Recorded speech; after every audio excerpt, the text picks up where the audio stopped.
सांगलीतील मिरज कुपवाड शहर महानगरपालिका आर्थिक वर्ष 2025-26 मध्ये 30 जून 2025 पर्यंत मालमत्ता करातील सामान्य करामध्ये 10% सवलत देण्यात आली होती। या कालावधीमध्ये महानगरपालिकेच्या मालमत्ता कर विभागाने 34 कोटी 22 लाख इतकी विक्रमी कर वसुली केले। ही आतापर्यंत सर्वाधिक वसुली असून महानगरपालिकेच्या कार्यक्षम नियोजनाची व नागरिकांच्या विकासातील भागीदारीची साक्ष आहे।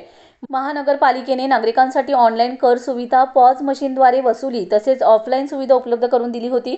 10% सवलतीचा जास्तीत जास्त मिळकतधारकांना लाभ होण्याकरिता आयुक्त सत्यम गांधी यांच्या नेतृत्वाखाली व उपायुक्त अश्विनी पाटील यांच्या मार्गदर्शनाखाली तंत्रज्ञान, सोशल मीडिया, वृत्तपत्रे इत्यादी प्रसार माध्यमांचा मोठ्या प्रमाणात वापर करून मोठ्या प्रमाणात जनजागृती मोहीम राबवून नागरिकांमध्ये कर भरण्याबाबत जागरूकता निर्माण केली।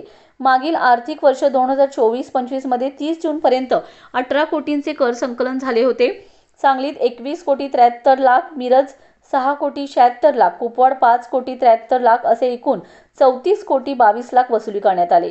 सांगली मिरज कुपवाड महानगरपालिकेने दिनांक 30 जून 2025 रोजी एका दिवसात विक्रमी 5 कोटी 82 लाख इतका मालमत्ता कर व इतर महसूल वसुली केले। ही एक दिवसीय वसुली महापालिकेच्या इतिहासातील सर्वाधिक आहे आणि महसूल संकलनातील एक मोठा टप्पा म्हणून नोंदवली जाते। महानगरपालिका प्रशासनाने करदात्यांना दिलेल्या 30 जून पर्यंतची सवलत कर भरण्यासाठी ऑनलाईन यंत्रणा आणि प्रोत्साहन यामुळे नागरिकांचा उदंड प्रतिसाद लाभलाय। आकाश डोईफोडे, सहाय्यक आयुक्त विभाग प्रमुख यांचं योग्य नियोजन, कार्यक्षमता आणि वेळेवर अंमलबजावणी यांना दिली जाते।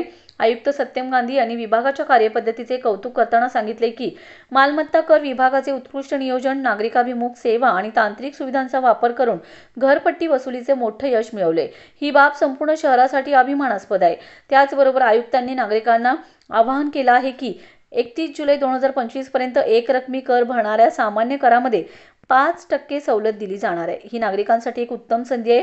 सर्वांनी वेळेत कर भरून या सवलतीचा लाभ घ्यावा व शहराच्या विकासात सहभागी व्हावे।